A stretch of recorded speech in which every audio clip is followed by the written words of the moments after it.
Hello, good afternoon, good evening, everybody. How are you today on this May the 4th Be With You Day? Yes, this is a very, very important day in the calendar for all Star Wars fans. I hope you are feeling great today. How are you, Taranjeet?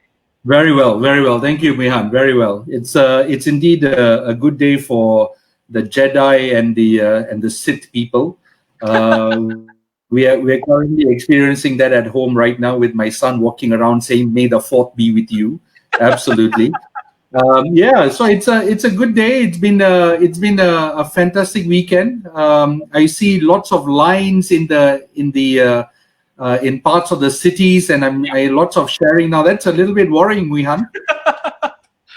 Well, I hope that people practice some rationality when we're coming back out, and I think it is also to a certain extent it's good that more people are slowly to revive the economic activity, but at the same time, as a personal advice to everybody out there, just still practice the necessary precautions, the social distancing, the safety. Do wear a mask, bring a sanitizer.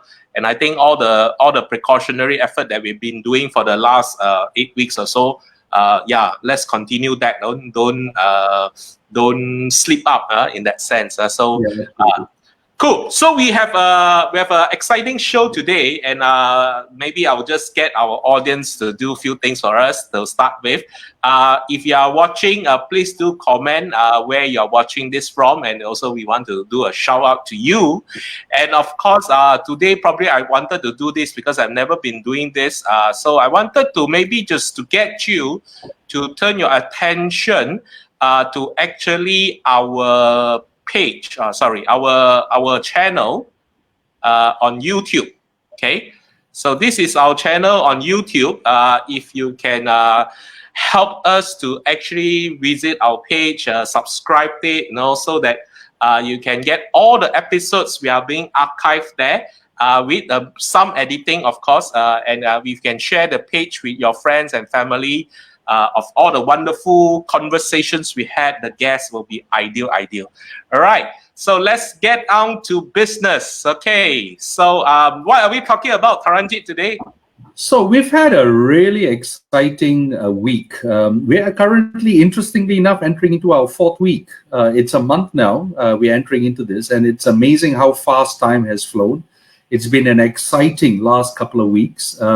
Last week was exceptionally intriguing. We had three guests join us. One was Param Sivalingam. He was talking about the whole sector around construction and what that meant to us, how that particular construction area is now going to be changing. And it'll be interesting to hear a little bit more about that as we have a dialogue between Mihan and myself. The other one was around Sushil, which was around the tech side. And the startup space. And the final one was Dr. Vinitha Guptan.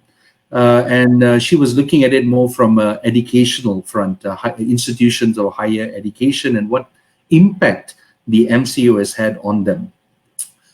Today, we're going to be focusing predominantly around looking at certain key takeaways from these individuals, these noted individuals, and actually talking about them. And I would love to hear thoughts from our audience as to what were some of the things that really popped up during the conversation. What were some of the reflections that they had now that it's been a couple of days since we've had that discussion, and any takeaways from here. Mihan? Yeah. So I'm very excited to do that because I feel that every time we pull a guest in, there's just so much input that they give, and we obviously don't have enough time to capture everything. And between yourself and myself here, we wanted to debate some of this point as well. And a lot of times, probably not having that opportunity is why we do these recap shows in that sense. Okay. So before we jump into that, let me just quickly acknowledge some of our friends who have just tuned in.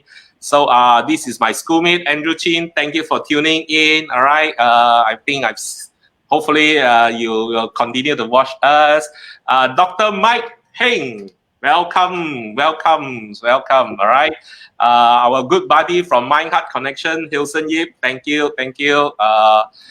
Friend, Jean Lim. All right. Thank you for being here as well. And yes, Dr. Mike, it is Star Wars. May the Force be with you. Okay. And also, Zorab. Okay. I hope Zorab, you are feeling the force, the energy. All right.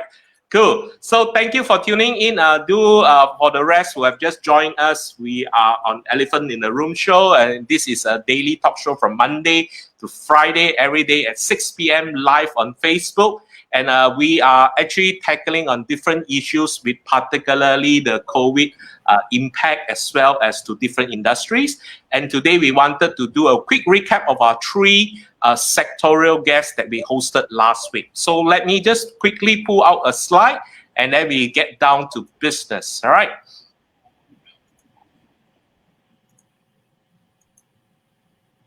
Oh, very good. We're seeing some very familiar names coming out onto the audience. Thank you, Jack. Thanks for joining us. And Chi Juan, thank you for joining us as well. Excellent. Okay. Juan? So this was Param's, for those who didn't get to watch the episode, you can actually find it on the YouTube channel as well as he's also hosted in this page. So Param Sivalingam is a construction expert for almost 40 years. And his last job before coming out to become an independent consultant to the industry was with KVMRT, Klang Valley Mass Rapid Transport, the line 2 from Sungai Buloh all the way to Sedang and Putrajaya. He was the project director for 5 years. So he came on show and talking about the COVID-19 impact towards the construction industry, primarily in Malaysia. So two key points that we wanted to highlight, and we want to have this discussion, and we do acknowledge your feedback as well as your inputs was, he was talking about how we would need to rethink the entire construction industry in moving forward, right? That becomes a very, very key pertinent point because it gave a landscape, especially in Malaysia. First, we had a change of government, and that took a little bit of restructuring of all the mega projects. And as a result of that, all the companies, especially there were 97,000 registered construction companies with CIDB Malaysia. That's a huge amount in that sense, was actually trying to find ways to restructure because they didn't get payments for some of the projects. They need to go to the bank for financing and so on and so forth. And by the time they recover by the end of 2019, come 2020, COVID hit. So it was a very double blow for the construction industry in Malaysia. And not only just the construction boys, but the entire value chain. So he postulate that this will persist easily for the next 6 to 18 months, and therefore changing the way we do things in the industry is important. So maybe on that point, what are your key insights when he said that, Taranjeet? Excellent. So I truly loved what Param was talking about. He talked also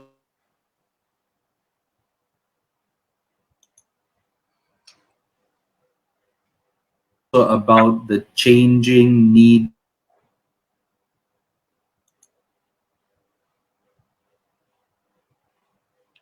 I think I seem to lose Taranjeet for there. productivity. Are you there, Taranjeet? One of the things that came out, a number of people that we had.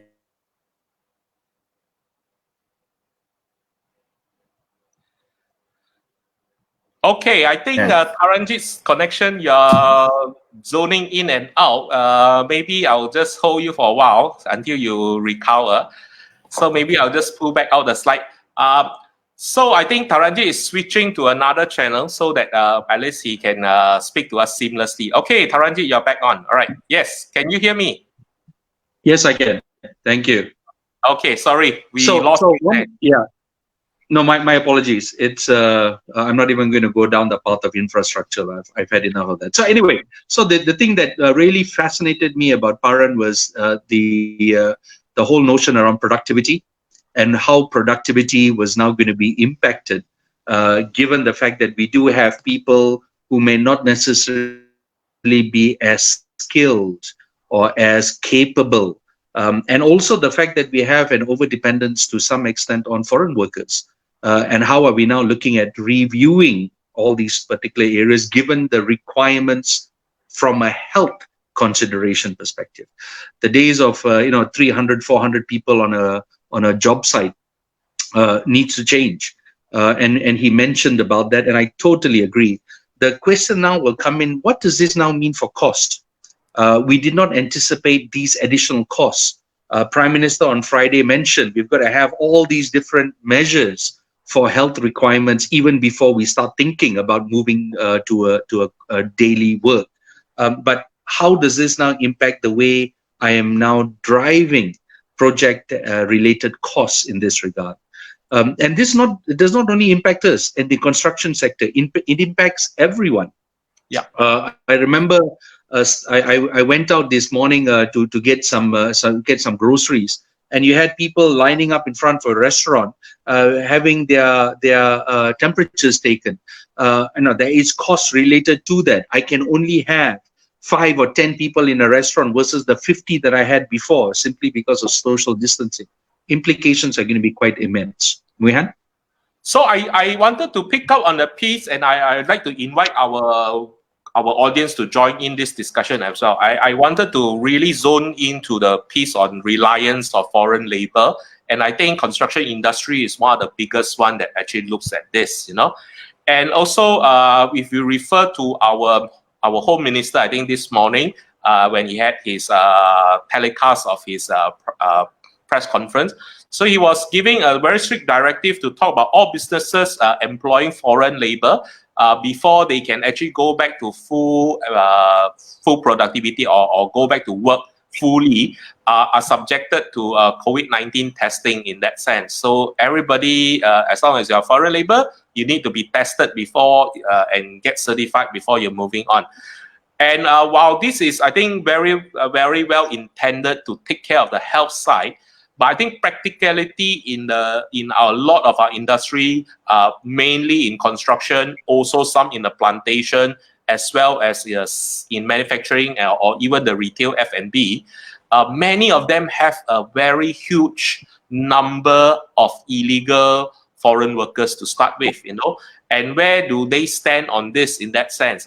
Because I know for sure Home Ministry have been doing certain raids, but the last big raid that they did, also they couldn't cope with the amount of illegal ones, the detention center just went crazy. Maybe you want to give your perspective on that, Taranjeet?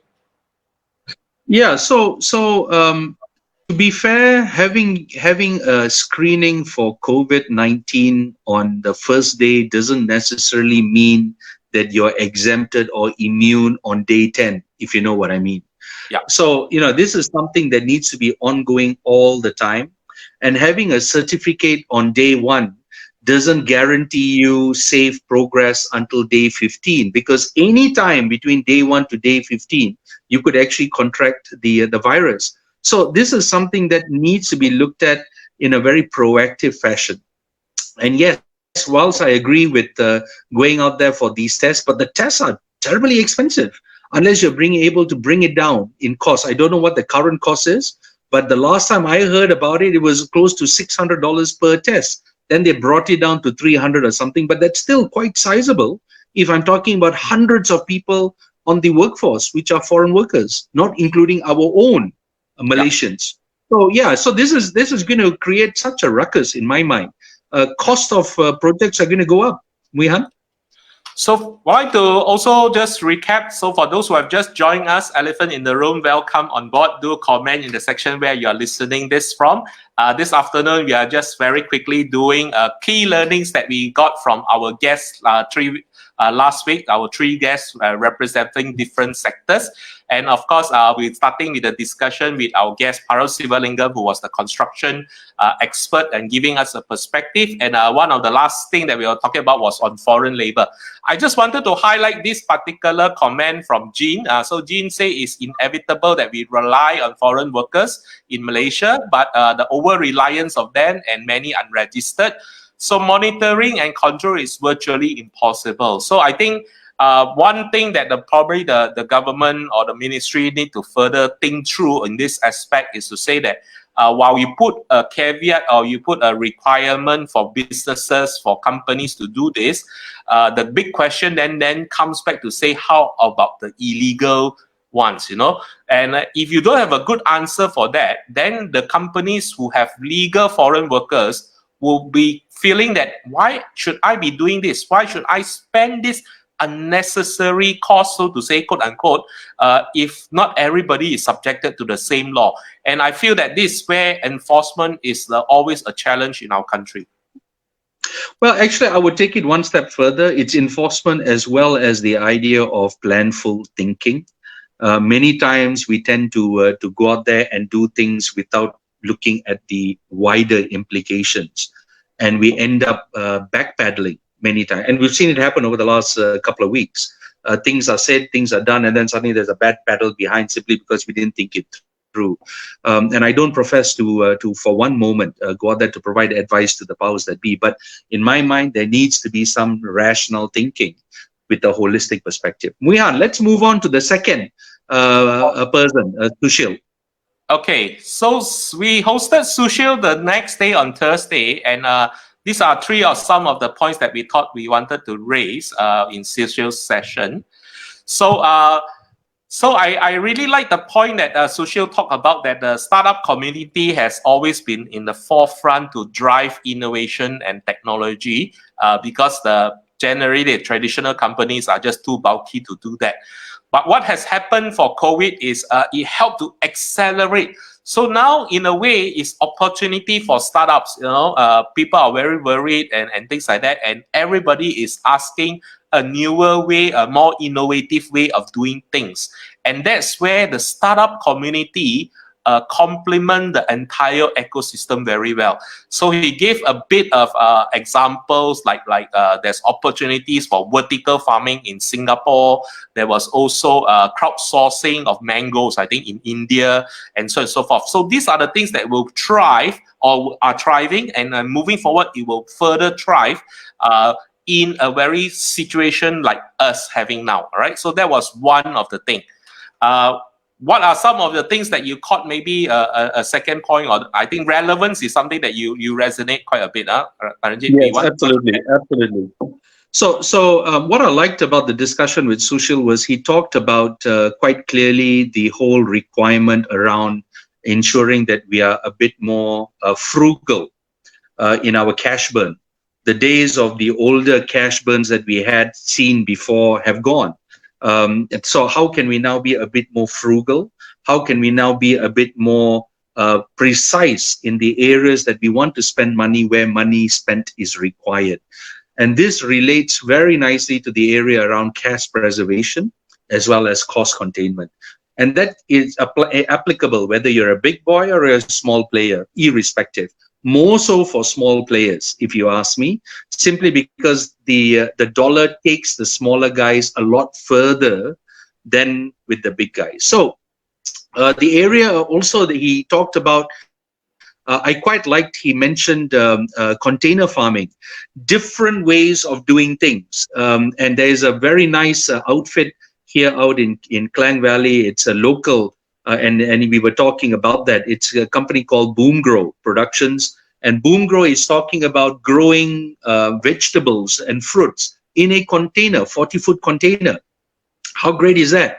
How can we now go out there to ensure that we don't get impacted by all these other things that are happening in the environment and in the climate, and we actually have organic, but not at organic prices? And that's an example of the type of startup technology that Sushil was referring to. And they are local, they're Malaysians.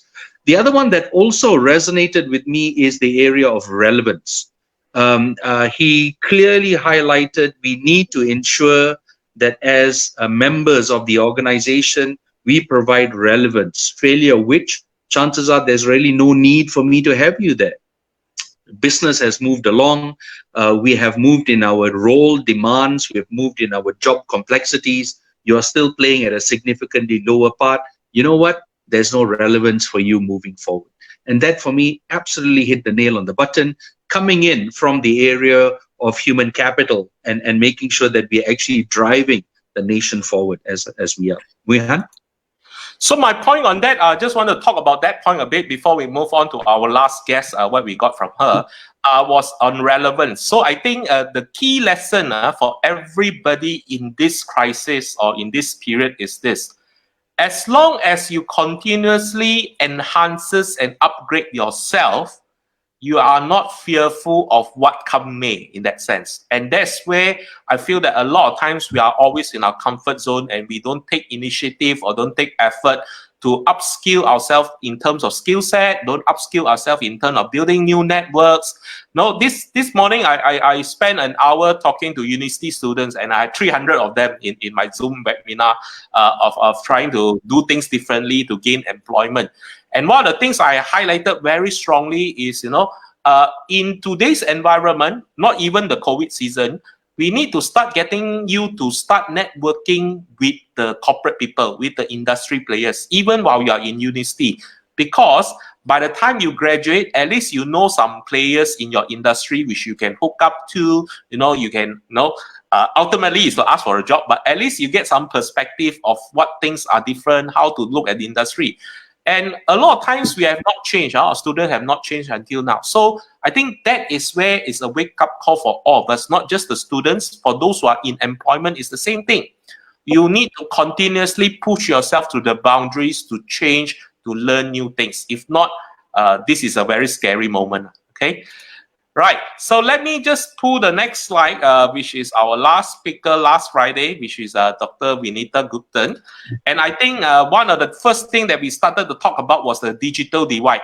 So I think this one was felt at the Higher Education Ministry when we deploy everybody back home. I think the initial first few days of MCO, at least in Malaysia's case, then we realized that by sending them home, actually we cannot do distant learning or online learning for everyone, because most of them, especially in the rural areas, do not have the infrastructure to support that. So as a result, a blanket statement, I think, was issued and by Mohi, was to say that all these online classes, especially for the public university, should not be carried out. So we're actually depriving our students of opportunity to learn for the last 8 weeks. Can you imagine what kind of backlog are we subjecting them to? So I think that talks about the digital divide, and that resonated with you. What your thoughts on that? So I believe they're already back online, if I'm not mistaken, Wihan. So I think a week or two back, the ministry had come back and they said you can continue with this. But the issue that we now have, and this is something that I feel very strongly about, we are a progressive nation, at least we claim to be. We are a nation that is internet ready, at least we would like ourselves to think so. We've got 5G that is coming out, great stuff. But you know what? I still can't connect myself with the rural guys that are 50 kilometers out of town, 30 kilometers out of town, because the pipes are not there from a digital side. And that's something which really irks me.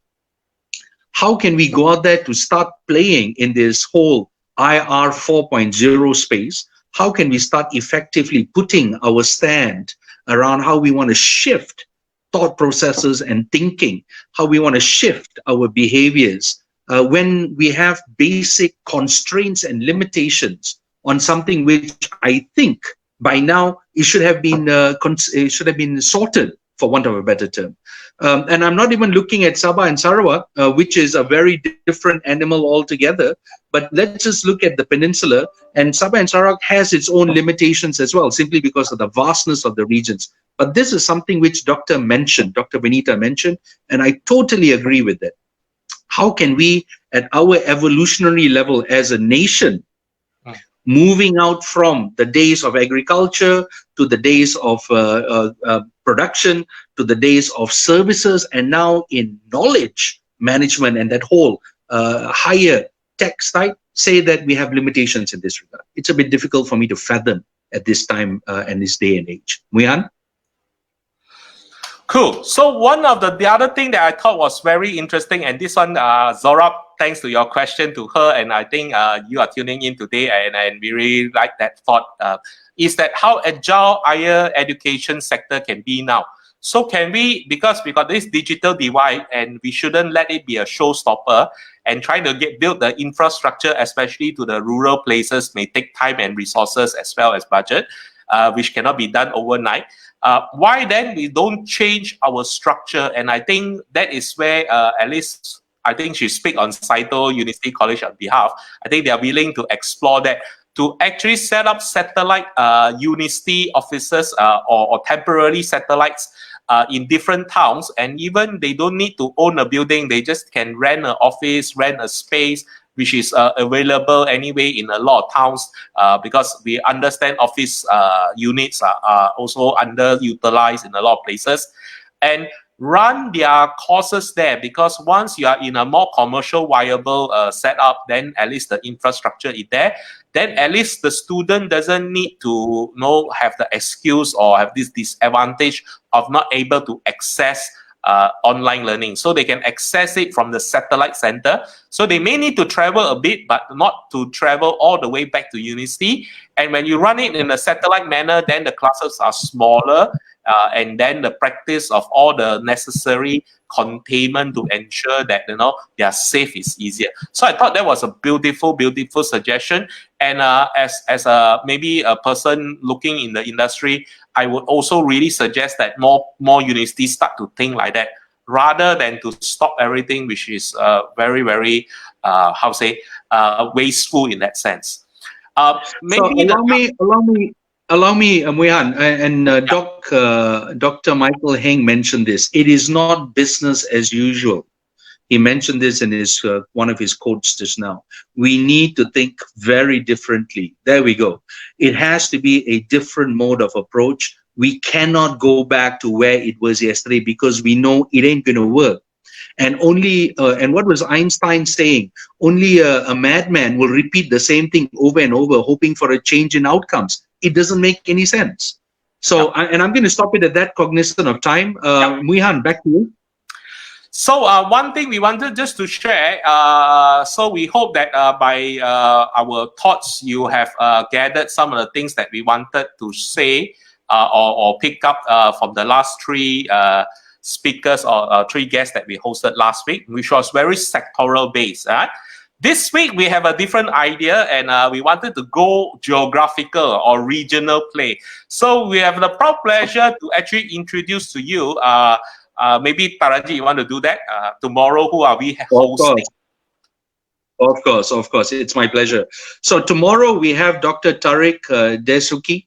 And Dr. Tariq, I've known him for some time. He is a TV personality in his own right, a very distinguished individual, having over 30 to 40 years worth of experience in the field, a business owner in his own right. And he comes to us from Cairo, out in Egypt. It'll be very interesting to hear his perspective around what this COVID-19 has meant for the individual entrepreneur and the business people in Egypt and North Africa as a whole.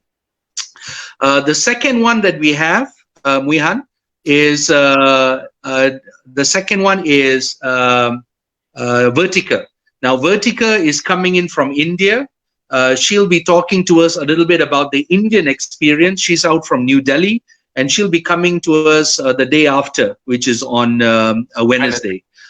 On Thursday, we have Rifki, who will be joining us from Jakarta, Indonesia, also a business owner in his own right.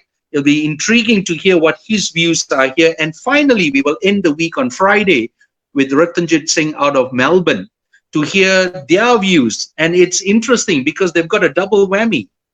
They've got the bushfires on one side, and they've got the COVID on the other side. It'll be intriguing to hear what and how businesses are being impacted in that regard. Muihan? So great. So we have a great show lined up for the next 4 days. And for those of you who tune in, we also want to encourage you to start thinking for questions for these regional experts that we are trying to bring in. One good thing is we wanted to maybe to help you to also give you a perspective of if we are reimagining things in Malaysia, in Singapore currently, can we now start to reimagine how we can take our business to these regions?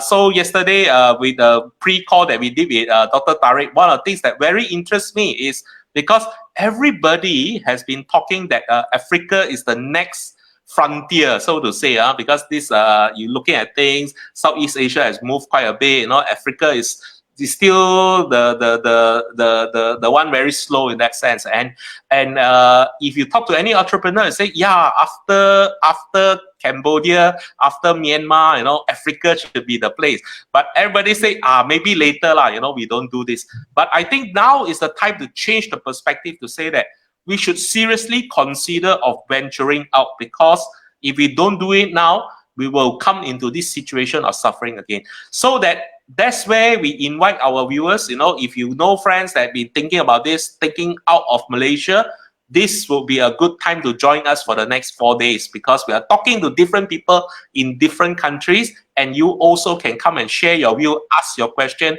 how can we do things differently, or how can we do things in your country, and can we accelerate the process? So with that, I'm very excited. I'm very, very excited. So wow, I've seen that we have just shot a bit over time. Sorry for that. So thank you for tuning to us again, Elephant in the Room, and myself and Taranjeet are really happy to actually host you to share our thoughts with you, as well as to get your feedback. So we'll see you again tomorrow at 6 p.m. All right, with Dr. Tariq from Egypt. He's calling in all the way from Cairo.